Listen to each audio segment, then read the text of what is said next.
Chers frères et sœurs, que la paix soit avec vous. La paix du Christ, dont la présence éclaire notre chemin et apaise les tempêtes de la vie. Nous célébrons cette messe au terme de ma visite au Cameroun. Et je vous suis très reconnaissant pour la façon dont vous m'avez accueilli et pour les moments de joie et de foi que nous avons vécu ensemble. Comme nous l'avons entendu dans l'Évangile, la foi ne nous épargne pas les tumultes et les tribulations. Et il peut sembler à certains moments que la peur l'emporte. Mais nous savons que même dans ces moments-là, Jésus ne nous abandonne pas, comme pour les disciples sur la mer de Galilée. 3 évangélistes racontent l'épisode que nous avons entendu, chacun à sa manière, avec un message différent en fonction des lecteurs auxquels il s'adresse. Saint Marc présente le Seigneur qui rejoint les disciples alors qu'ils appellent à ramer à cause du vent contraire qui s'apaise dès qu'ils montent avec eux dans la barque. Saint Matthieu ajoute un détail. Pierre vous rejoindre le maître en marchant sur le flot. Mais une fois descendu de la barque, il se laisse submerger par la peur et commence à s'enfoncer. Le Christ le saisit par la main, le sauve et lui reproche son incrédulité. Dans la version de Saint Jean qui a été proclamée aujourd'hui, le Sauveur s'approche des disciples en marchant sur les eaux et leur dit « C'est moi, n'ayez plus peur ». Et l'évangéliste souligne que c'était déjà les ténèbres. Dans la tradition juive, les eaux, avec leur profondeur et leur mystère, évoquent souvent le monde des enfers, le chaos, le danger, la mort. Avec les ténèbres, elle évoque les forces du mal que l'homme ne peut pas dominer seul.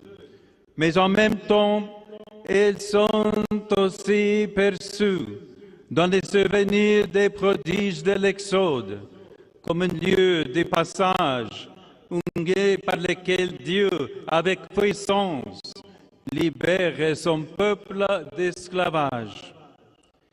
L'Église a de nombreuses fois fait l'expérience, dans sa navigation à travers les siècles, de tempêtes et de vents contraires. Et nous aussi, nous pouvons nous identifier au sentiment de peur et de doute éprouvés par les disciples au cours de la traversée du lac de Tibériade.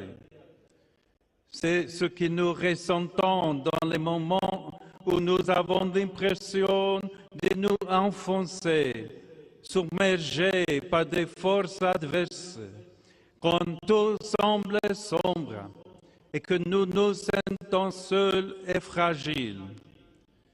Mais il n'en est pas ainsi.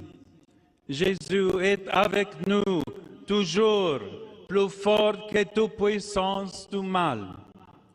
Il nous rejoint dans chaque tempête et nous redit « Je suis là avec toi, n'aie pas peur ».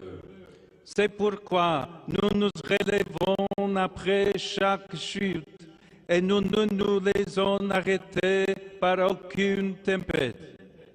Nous allons de l'avant avec courage et confiance, toujours.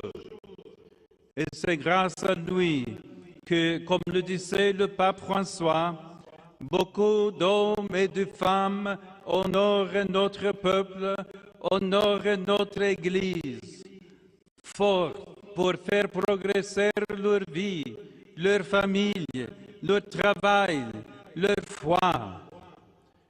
Jésus se fait proche de nous. Il n'apaise pas immédiatement les tempêtes, mais il nous rejoint au milieu des dangers. Et il nous invite, dans les joies comme dans les peines, à rester ensemble, solidaires, comme les disciples dans la même barque, à ne pas regarder de loin ceux qui souffrent, mais à nous rapprocher d'eux, à nous serrer les uns contre les autres. Personne ne doit être laissé seul face aux épreuves de la vie. Pour cela, chaque communauté a pour tâche de créer et de soutenir des structures de solidarité et d'entraide face aux crises, qu'elles soient sociales, politiques, sanitaires ou économiques. Chacun puisse donner et recevoir de l'aide selon ses capacités et ses besoins. Les paroles de Jésus, c'est moi, nous rappellent que dans une société fondée sur le respect de la dignité de la personne, la contribution de tout le monde est importante et a une valeur unique, indépendamment du statut ou de la position de chacun aux yeux du monde. L'exhortation n'ayez pas peur, prend alors une dimension plus large, y compris sur le plan social et politique, comme un encouragement à affronter ensemble les problèmes et les défis, en particulier ceux liés à la pauvreté et à la justice, avec un sens civique et de responsabilité civile. La foi ne sépare pas le spirituel du social. Au contraire, elle donne aux chrétiens la force d'interagir avec le monde pour répondre aux besoins des autres, en particulier des plus faibles. Les efforts individuels et isolés ne suffisent pas au salut d'une communauté. Une décision commune est nécessaire, qui intègre la dimension spirituelle et éthique de l'Évangile au cœur des institutions et des structures, en faisant de celui-ci des instruments pour le bien commun et non des lieux d'intérêt, du conflit ou les théâtres des luttes stériles. La première lecture en parle, dans laquelle nous voyons comment l'Église affronte sa première crise de croissance. L'augmentation rapide du nombre de disciples pose à la communauté de nouveaux défis dans l'exercice de la charité, auxquels les apôtres ne parviennent plus à répondre seuls. Certains sont négligés dans le service des repas, et c'est pourquoi les murmures s'amplifient et un sentiment d'injustice menace l'unité. Le service quotidien aux pauvres était une pratique essentielle dans l'Église primitive.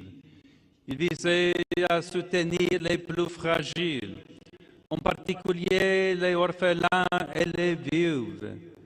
Il fallait toutefois l'intégrer aux besoins de l'annonce et de l'enseignement, qui étaient aussi pressantes, et la solution n'était pas simple. Les apôtres se sont alors réunis. Ils ont partagé leurs préoccupations. Ils ont échangé leurs points de vue à la lumière des enseignements de Jésus et ils ont prié ensemble, parvenant ainsi à vaincre les obstacles et des malentendus qui, à première vue, semblaient insurmontables. Ils ont ainsi fait naître quelque chose de nouveau, en choisissant des hommes estimés de tous, remplis d'Esprit Saint et de sagesse, et en les destinant par l'imposition des mains à un service concret qui était aussi une mission spirituelle.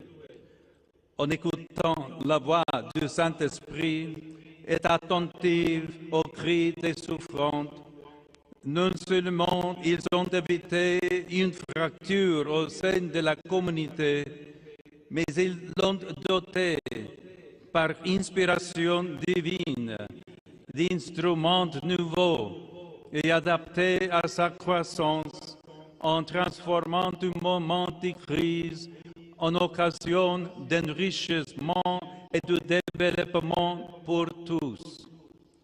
Parfois, la vie d'une famille et d'une société exige aussi cela.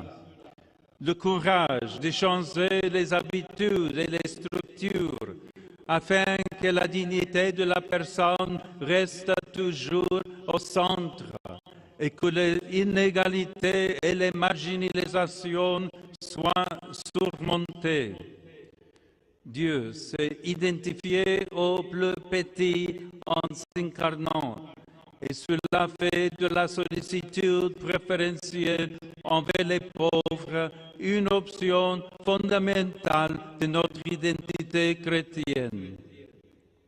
Frères et sœurs, maintenant, nous nous disons au revoir. Chacun va retourner à ses occupations habituelles. Et la barque de l'Église poursuit son chemin vers le but, par la grâce de Dieu et l'engagement de chacun.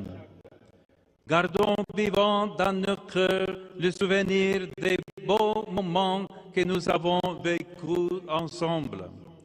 Même dans les difficultés, continuons à faire de la place à Jésus, en nous laissant déclarer et renouveler chaque jour par sa présence.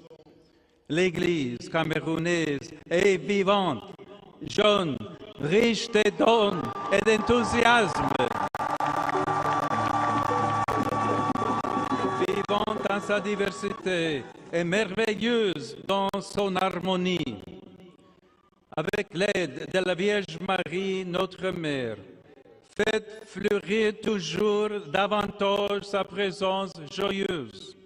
Faites même des vents contraires qui ne manquent jamais dans la vie, des occasions de croissance dans le service joyeux de Dieu et des frères, dans le partage, l'écoute, la prière et le désir de grandir ensemble.